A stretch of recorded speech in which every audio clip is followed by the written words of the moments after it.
Salam literasi. Perkenalkan, nama saya Nur Anissa, kelas 4 STN Cibenying 03. Judul buku Nyamuk yang Menakjubkan.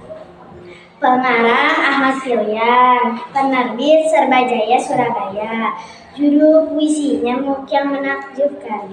Pada zaman dahulu kala, hiduplah seorang raja yang serakah dan tamak.